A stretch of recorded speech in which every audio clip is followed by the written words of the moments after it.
Mic check, mic check. What's kicking, family? I'm glad you've clicked in so I can check in with you. This is Mr. Batch here. Man, coming at you with a really, really tough loss. Let me give a big ups to me brethren, them, Mr. Calstar. Yes, I had tuned into his podcast,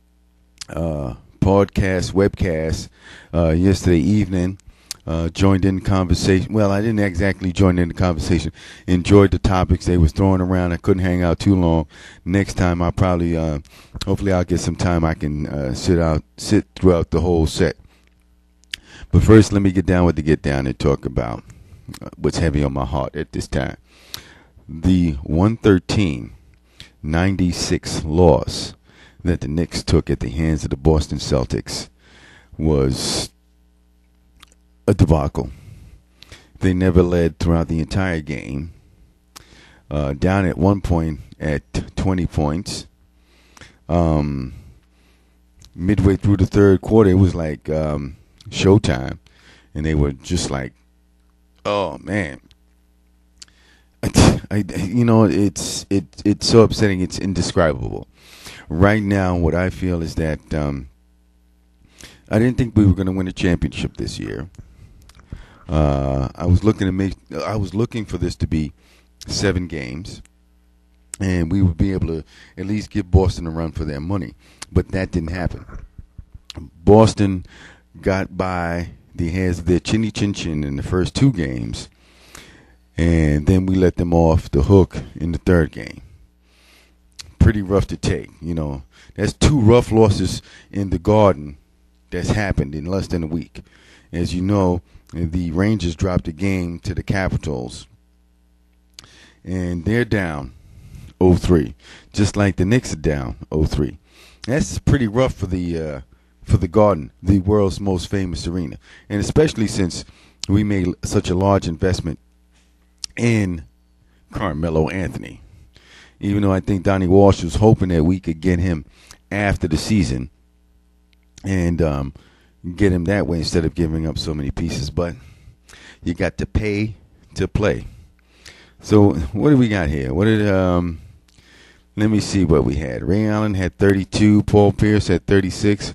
Rajon Rondo had 20 assists. Look at that. How the hell do you expect us to win if we can't stop this guy? I'm looking at it like this. A lot of the guys on that roster need to be shuffled around. However way they can do that. What other numbers they got here? Okay. He had 11 rebounds. Look, they come to the Garden and just wreaked havoc on us. I mean, what are we? We're winless to the Celtics in 7-10 years or something like that. I can't take it. I can't stand it. I know my boy Pokey's going to hit me up on Facebook and drop one on me. I know that for sure. All right, Pokey, you're watching? Now, Doc Rivers has been schooling D'Antoni. I don't know what D'Antoni's been doing. A lot of times they say, don't blame the coach, don't blame the coach. But when it comes down to execution and the game plan, the coach has the overall vision. The players have to go out there and execute it. Besides just having to just run up and down and fill up the box scores. What else do we have here? I'm trying to check some stats here. Let me see. Melo had 15 points, 11 rebounds, shot 4 for 16. Ew. Oh man. Then they had us down 23 points after 3 quarters. You can't win too many games like that when you get to that point. I don't even want to see the statement. They got a statement here about D'Antoni. I don't even want to bother reading it. Oh wow, there's a simple one here.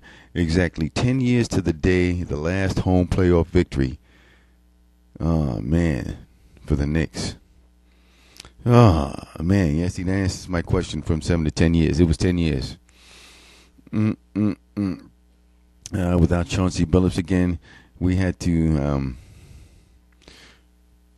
rely on Tony Douglas and Felton. Yo, where's this guy?